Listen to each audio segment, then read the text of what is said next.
Let me, I will begin with a word of prayer. I see I should have brought my glasses.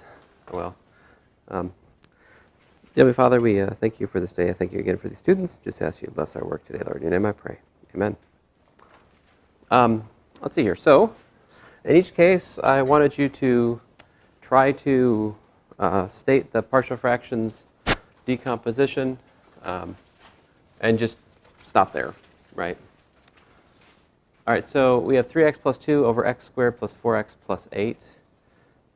So your opening move was to complete the square in the denominator. I like that. And after you did that, you had the sum of, you had a plus 4 after doing that, right? Which means that this is irreducible, right? There's no way the denominator could be 0. So that's it, in the sense that you could rewrite this as a times x plus 2 plus b over x plus 2 squared, right? Now, some calculus books actually don't even put the x plus 2 up here like I did, all right? Why do I put that x plus 2 there? It's a choice. The reason is very simple. It's because when we go to the next step of integrating, if you have the x plus 2 here, then you can do, the a term becomes just a, make the denominator equal to u substitution. And then the other piece is like an arctangent, right? All right, so problem 1, good. Problem 2, let's see here. So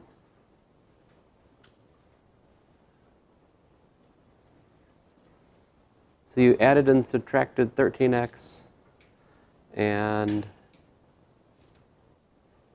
you added 12, and to be fair, you subtracted 11. So that left you this over here. And then you're like, this over here has the partial fractions decomposition. Very good. So to summarize what they're saying this could be this can be rewritten in the form 1 minus, I'm not taking away from what they wrote. I'm just writing it again.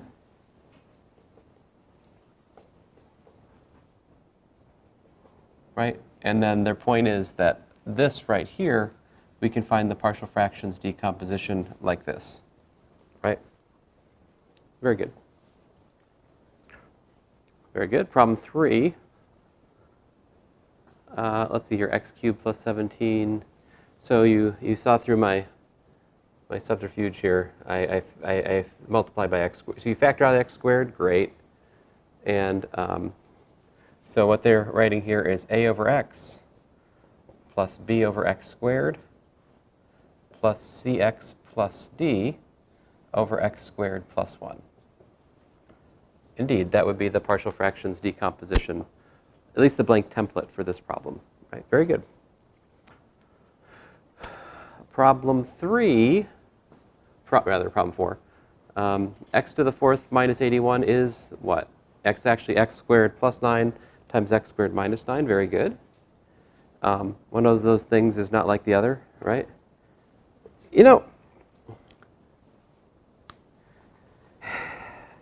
this is a pet peeve of mine. It goes over to here. It's like that. It's like this.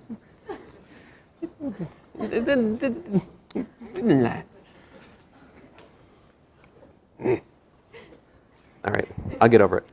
Anyway, but the setting my stylistic concerns aside, x squared plus 9, x squared minus 9.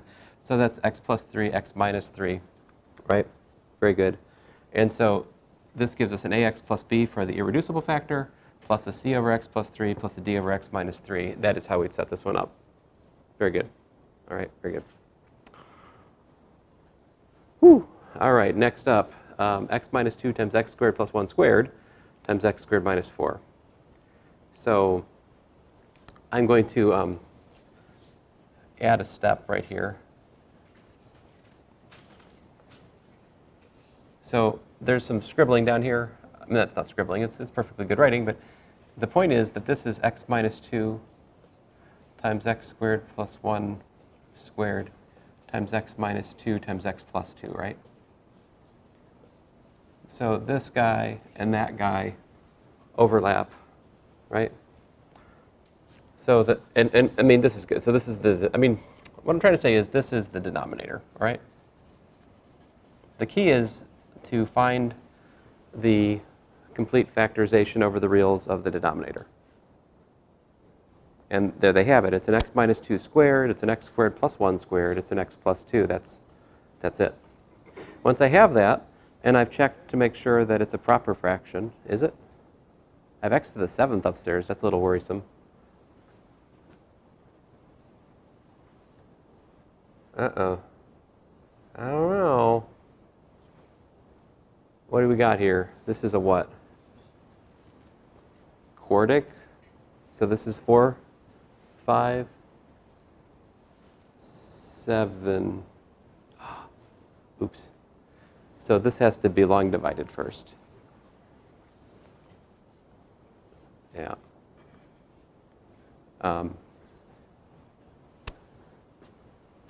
So, I mean, actually I wasn't trying to do that to you guys. It's an accident. So here, let me fix it. Let me fix it so they're right. Very simple. There.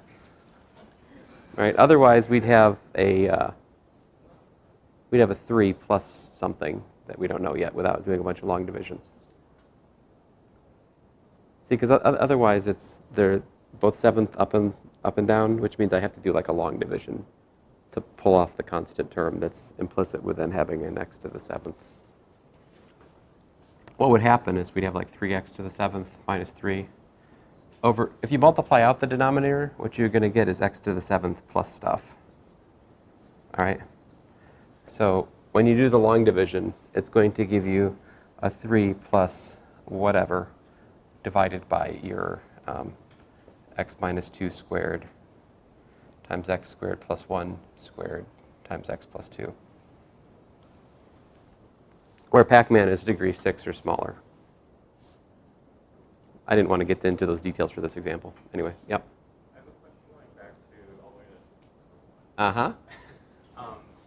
So like there's a plus 4 on the bottom. Yep. Could you do like minus 4 and then minus 4 on the top, and then you could just do a over x plus 2 plus b x plus c over x plus 2 squared. Or no. I mean b over x plus 2. Or no. I don't know. No, as far as, I mean, You simplify it that way. some people would write it like this: a bar x plus b bar over, x squared plus 4x plus 8. I mean, there are calculus books. There are calculus books which say that that's the partial fractions. That's like a basic rational function for this form. I don't teach that because I think that's not what we're after. I mean, we're after something we can integrate. So to me, this is the better choice, because if I have, a times x plus 2 over x plus 2 squared plus, 2 squared, right? Plus b over x plus 2 squared plus 2 squared. Well, this I can solve with a w equal x plus 2 squared plus, 2 squared substitution. And this I can make x plus 2 equal to the square root of 2 tangent theta to do that integral. If I'm integrating, yep.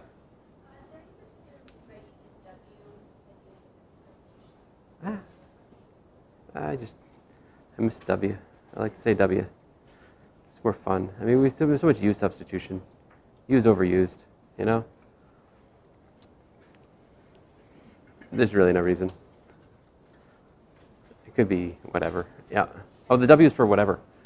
Yeah. You said A bar x plus B bar. What is the bar? Oh, I just can't use A and B because they're already used. Oh. That's all. Yeah. You could put my advisor was always fond of using tilde. It could be that, All right, so where were we? So I hopefully have explained problem 5. If we change it to a, if we change it to a 6, then we don't need to do this pesky long division down here, and that is legit. Otherwise, we'd have to do a long division to start with. I'm going to erase that since I don't want to talk about it.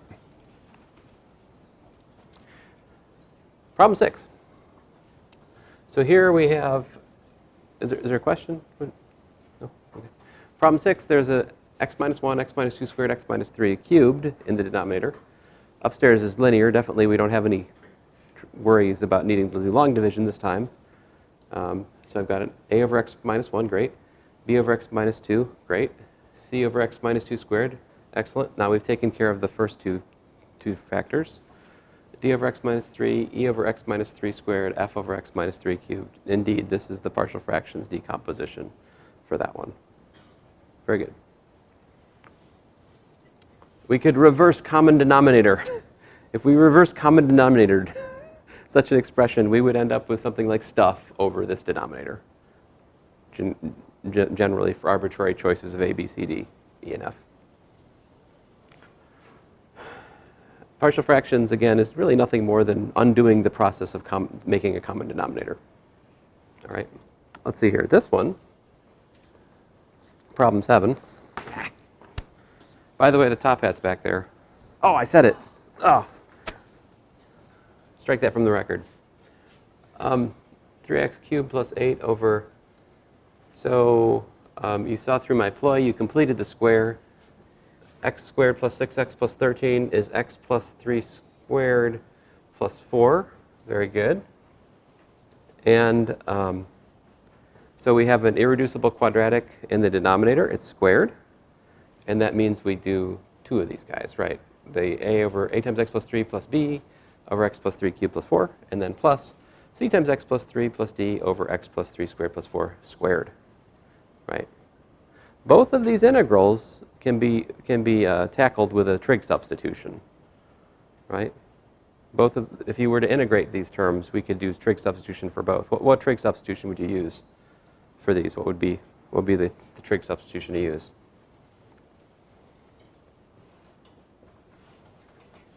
If you use x plus 3 equals to 2 tangent theta, that allows you to do integrals of those functions, because it'll make the denominator into a 4 secant squared theta, and then we're off to the races. All right. Problem 8. What do we got here? I have x cubed plus 2x squared plus x. So first we have to factor out an x, and then that gives us x squared plus, part of the internal logic here is x squared plus 2x plus 1 is x plus 1 squared, right? So that's where this came from. All right. Great. And then, and they realized at that point that they can't straight do partial fractions because we have to do the long division first, right? And so that's what we see here. I think we see that here. Oh, the 7's over here. I just missed the 7. Honestly, I just didn't even see that. I don't know what's wrong with me. So they put the 7 over here, which is fine. Okay, so to get that 3x cubed, we multiply this by 3, which brings us down to 3x cubed plus 6x squared plus 3x. Take the difference. That leaves us with minus 6x squared minus 3x, and then plus a minus 7, which is minus 7. Great. That's the remainder. And so the original expression, let me call this thing Pac-Man. So Pac-Man is literally equal to minus 6x squared minus 3x minus 7 divided by this pesky denominator plus 3. That 3 coming from here, right? And so then what's the partial fractions decomposition? It's a over x plus b over x plus 1 plus c over x plus 1 squared plus that 3, right? Now, I mean, some people might say that the ABC is the partial fractions decomposition. Let's just agree that this whole thing should be referred to as the partial fractions decomposition. I mean, some people might say the polynomial is not part of it. I don't know. Let's just say the polynomial is part of it to not invent yet more jibber jabber. Anybody have any questions about this one? I'm glad to see you guys got this one. This one's a little bit hard. And then I went too far.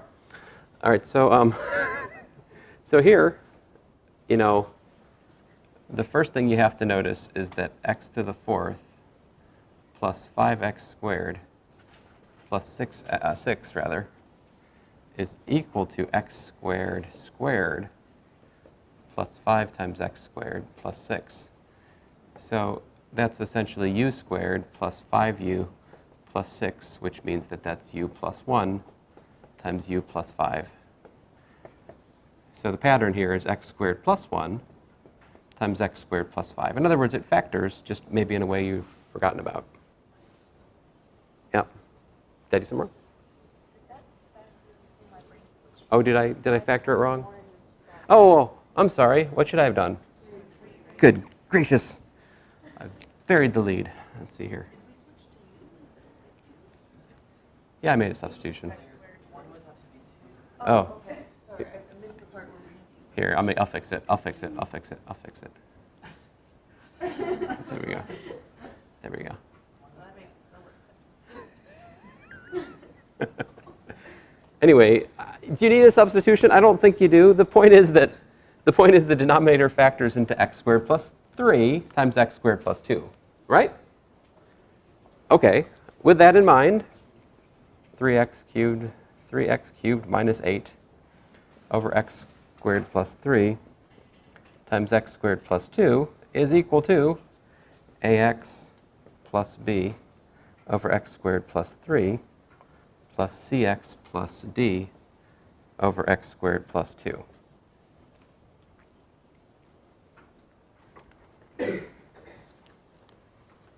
And that's the partial fractions decomposition.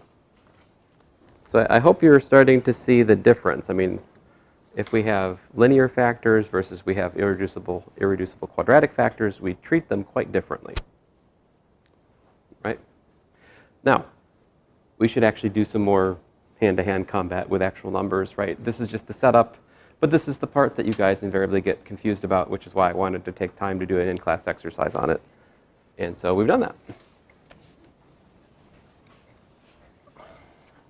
Let us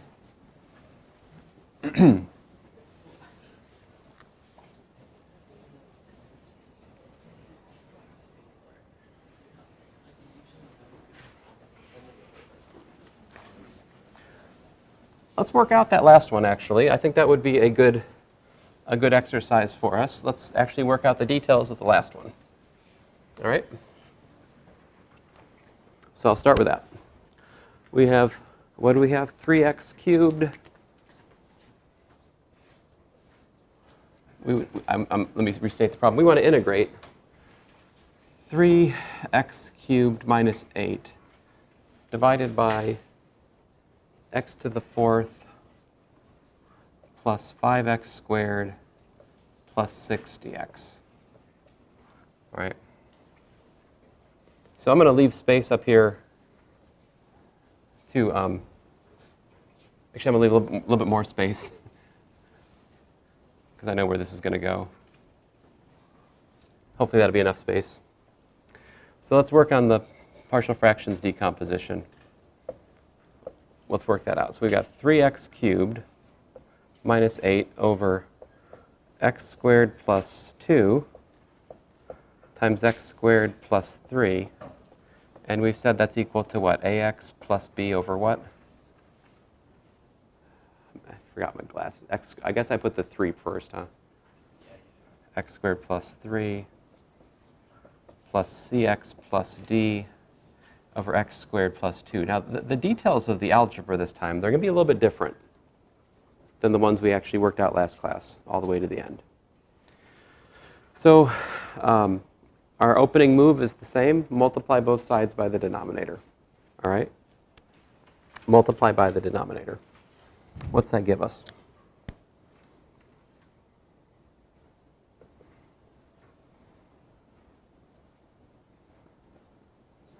Uh-huh. Does the math is like the order in which you put the denominator with ax plus b and cx plus d? Does that matter?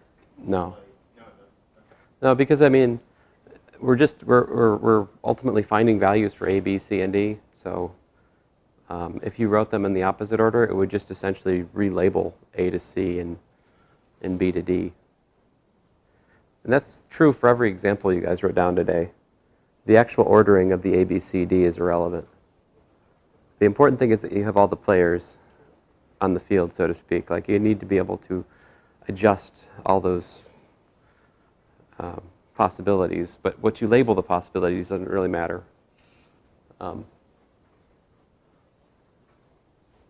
Okay, so all right, this gives us 3x cubed minus 8 equal to ax plus b times x squared plus 2 plus cx plus d times x squared plus 3. And so we need to choose a, b, c, and d such that this equation is true for all x. Now, there are various ways to solve this. Let me show you an important idea, which is that we can just multiply it out. All right, multiply it out and collect things together. Like, there's an x cubed term, right? X cubed times what?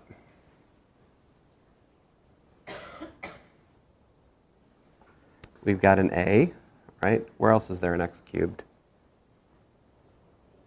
A plus c. Is there anything else that's x cubed?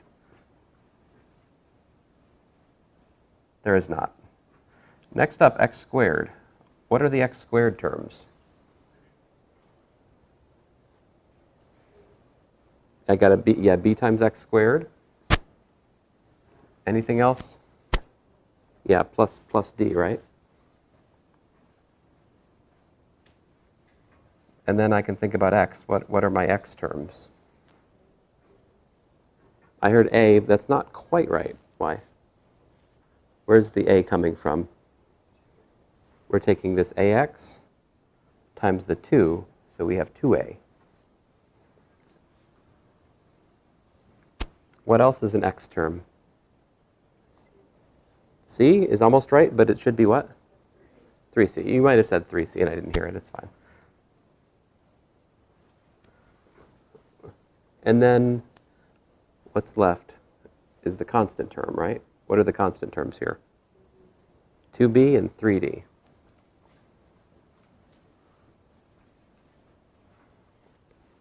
All right? Now, so what we have is a third order polynomial equal to a third order polynomial. If I told you guys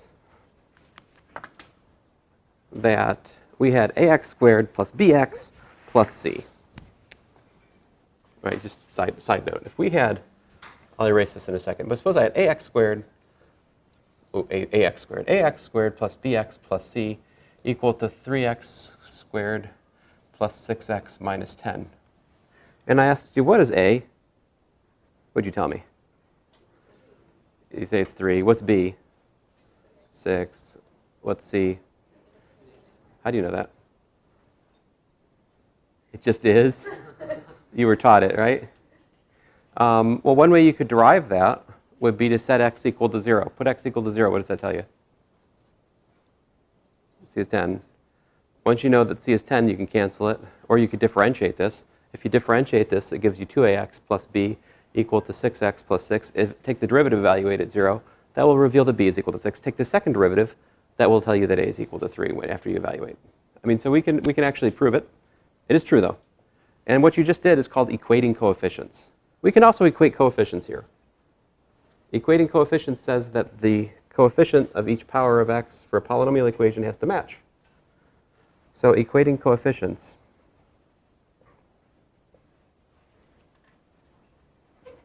is all we're doing. Well, that's one way to proceed here.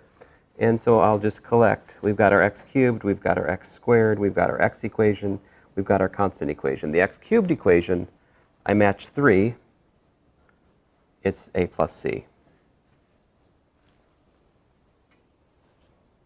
See, because 3 has to match a plus c. Now you got to use your imagination. Can you see it? What's the coefficient of x squared? 0. Right. So 0 is b plus d. Bless you.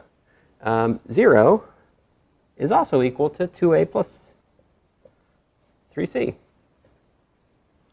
And finally, minus 8 is the constant term, is equal to 2b plus 3d.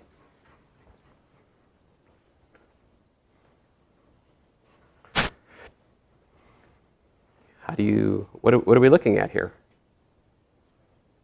System of equations, right? 4 equations and 4 unknowns. Oh no, so many equations. But they're not so bad, are they? 4 equations, 4 unknowns. How would you suggest we solve these? Yep.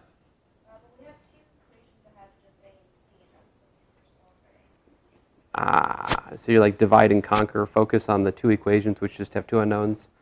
So you're like, just focus our attention on the ones that just have a and c.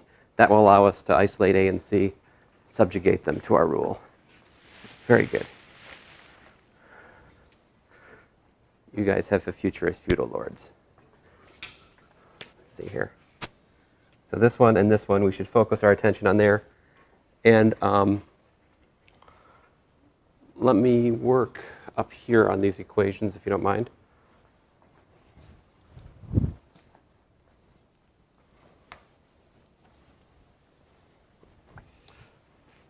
So I'm going to take the first one and multiply by, well, fine, I'll just solve for it. A equals what?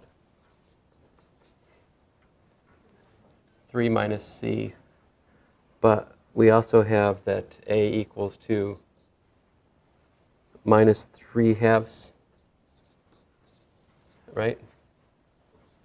So we can put these together. 3 minus c is equal to minus 3/2 c. Or 3 is equal to 1 minus 3/2 c, which is minus 1/2 c. So therefore c is equal to, I think, minus 6. Am I right? Or have I made a mistake? All right. And then once you know that c is equal to minus 6, that tells me that a is equal to, by star, 3 minus a minus 6, a is equal to 9. So, all right. So this was, I usually label these things 1, 2, 3, 4.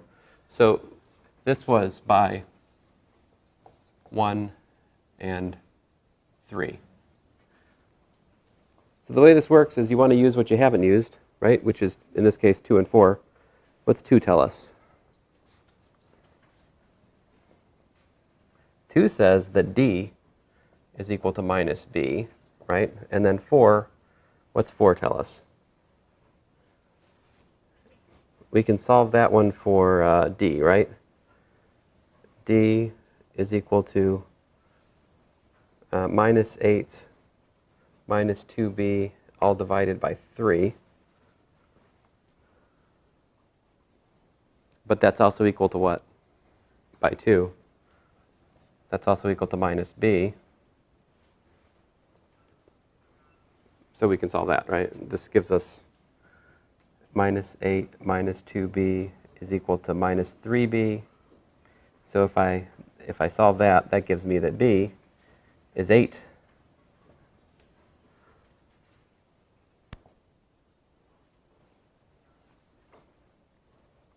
Right? B is equal to 8, and then what's d equal to then? All right.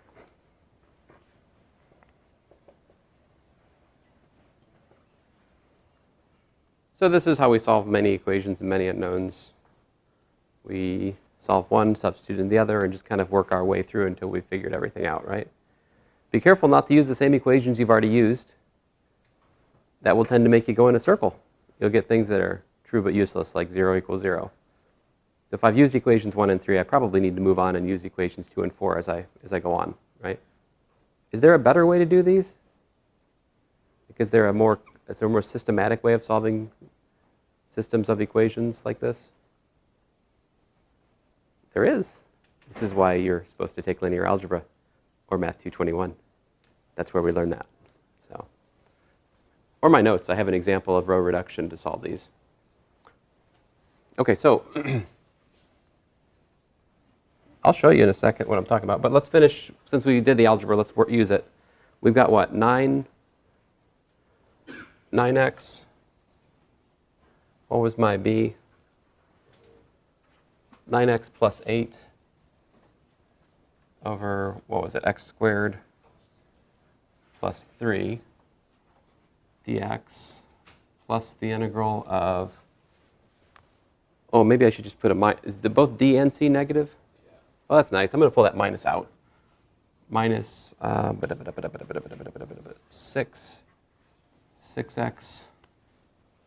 plus 8 over x squared plus 2.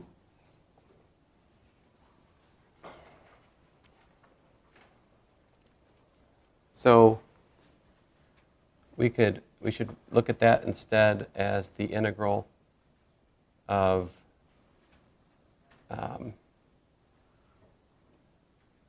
9 dw over 2w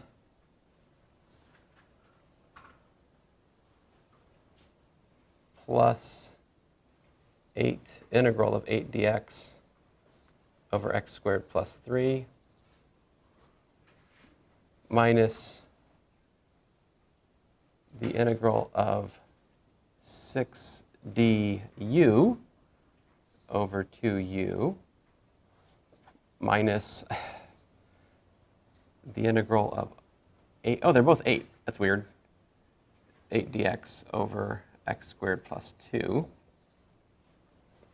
So what did I do? I made a w equals x squared plus 3, right? Which makes x dx equal to 1/2 dw.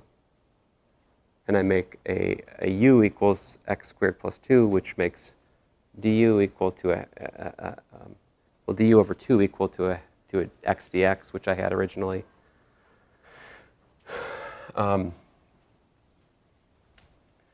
And so let me get those out of the way. That's 9/2 natural log of the absolute value of x squared plus 3 minus 3 natural log the absolute value of x squared plus 2.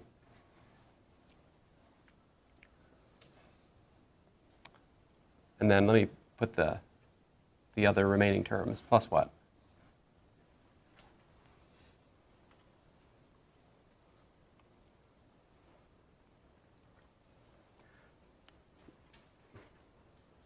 I still need to do this one and that one, right? Yep.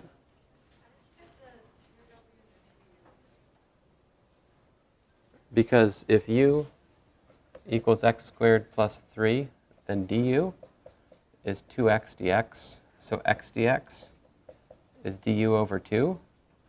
And similarly for w, it brings a 2 in the denominator to make the u or the w substitution. That's fine. The remaining ones are trig substitutions, right? So for the red, let's say for the red one, I don't know. I've worked myself. I usually say into a corner, but this time into the center. So I've moderated my calculation. It's if you don't mind, I'm going to say this and that, and let me go work these out over here because I'm kind of feeling cramped. Sorry, poor planning on my part. Sorry about that. 8 dx over x squared plus 3. So let me suggest we make an x equals to the square root of 3 tangent theta substitution. That gives me x squared plus 3 equal to 3 tangent squared theta plus 3, also known as 3 secant squared theta. And of course, dx is the square root of 3 secant squared theta d theta. So with that substitution, we have integral of 8 root 3 secant squared theta d theta divided by 3 secant squared theta. Secant squareds cancel. Woo-hoo. And that gives us 8 over root 3. bless you, integral of d theta.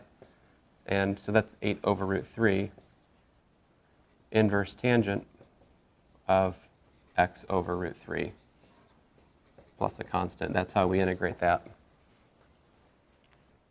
Likewise, right, if you do this one, it shouldn't be surprising when I tell you, likewise, the integral of 8 dx over x squared plus 2 is 8 over the square root of 2 inverse tangent of x over root 2.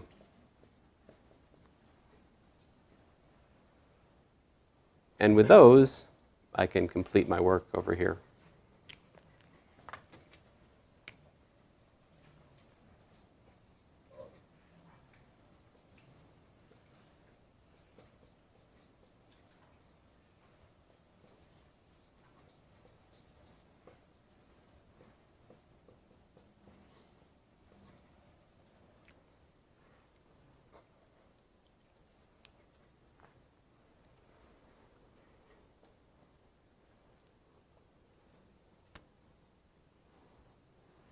Give you guys a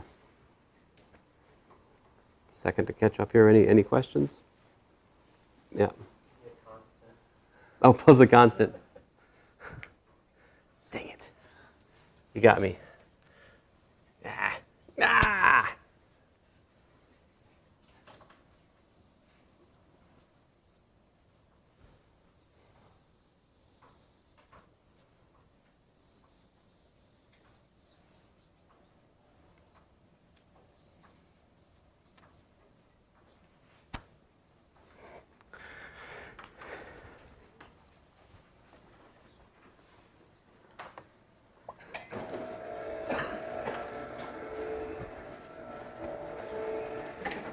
So,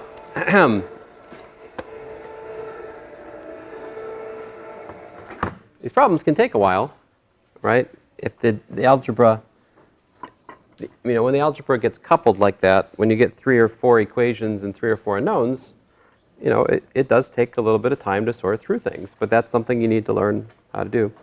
Now, usually, yes, it's 3 equations or 4 equations and 4 unknowns, but if you look at it, they're really not that bad. Like you guys pointed out, we could just solve 2 equations and 2 unknowns. They're not so intertwingled, so to speak, right? Let's see here. Oh, it's already an HDMI, that's good. Come on.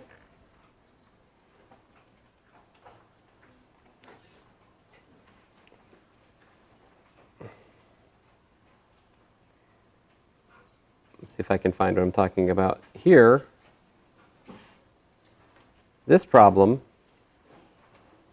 in my notes, integrate 2x squared plus 3, example 9.4.8. So I've got this ugly quadratic over a rather unpleasant quartic, right? And that factors by factoring by grouping to x squared plus 9 times x squared plus 4x plus 5. So that would have this partial fractions decomposition. I did the same thing I did today, multiplied it out like that, and then I collected terms in the next slide, next page here, right? That gave me 4 equations and 4 unknowns, just like we saw today, right? And they're not as pleasant, right? You notice that the A, B, and D, and A, B, and C, there's no, see, what happened for us in the example doesn't happen here, right? Like, it's genuinely 4 equations and 4 unknowns. When you face a problem like this, if you have time and you're not, this is not a good test question because you guys don't know linear algebra, but that's the right way to solve this kind of problem, is to use what's called, well, you guys could either use Cramer's rule. Well, first of all, I managed to eliminate it to just 3 equations and 3 unknowns, right? And then I showed you that's something called Cramer's rule, which you'll learn if you're in engineering and eventually if you're in math. But the far more greedy way to solve this problem is to write down a matrix called the augmented coefficient matrix, where each one of these rows corresponds to this is like the equation A plus D equals to 0. This is 5b plus 9d equals to minus 9. And each one of these rows corresponds to an equation. And you can calculate something called the reduced echelon form. And it will tell you the answer straight up. That's a typo, like so. And I have links on my website. If you're interested in this, I can send you a link to a website that does it for you. You know, blah blah blah. Anyway, there are many more examples in this section, but I think next class will probably go on. So thanks, guys. I'm sorry, I'm going over. My apologies. You guys are eager to go line up, huh? Yeah. You're like, hurry up and wait. Hurry up and wait.